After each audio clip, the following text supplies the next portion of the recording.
Does this story surprise you? No, it doesn't. Welcome to Frank Bruno Law. I am Frank Bruno. I'm an elder law and probate attorney in New York. Today I received a call.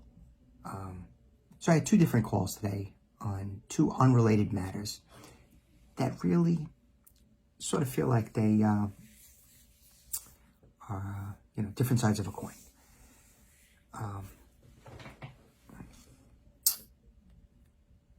What do I mean by that? Well, let me tell you. One of my calls was from a person calling on behalf of an 82-year-old woman.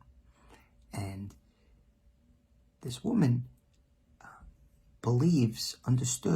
thought that she was the owner of a piece of property, the house she's been living in for 40 years. And she was in contract to sell. And the circumstances are such that the person that transferred her the house, I don't know the full story, but what it seems to be is that a person passed away, and then a relative of the person transferred the property to this individual 40 years ago, and now she's attempting to sell it, and they're saying that the person that transferred to her did not have the legal right to transfer the property. So oftentimes I've said in these video conversations, when a person passes away, the house is frozen, fixed in place in the name of the deceased person. And then you need to go to court to get the permission and authority to sell. So in this situation, 40 years ago, the person that was supposed to have to seek out the permission and authority to sign over a deed and transfer a property did not do it. Now, I'm just becoming involved in the case, so I don't know how that happened, why it happened. It's like a whodunit, right? It's interesting.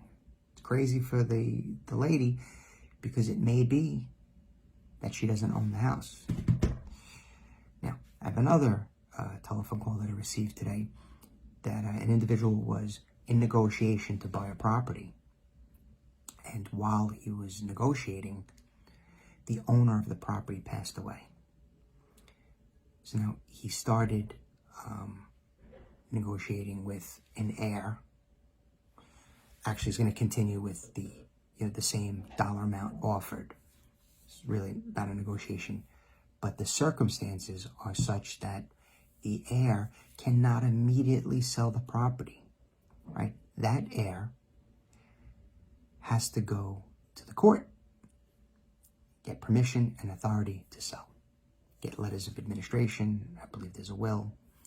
So the person that contacted me was the prospective purchaser and just wanted information about what could happen. And this was a referral from an attorney colleague of mine. So I entertained the call, talked to the person all about the issues involved, and there you have it. Permission and authority to sell the property. If you have a question for me, please go to my website. It's a pretty good way to get me, frankbrunolaw.com.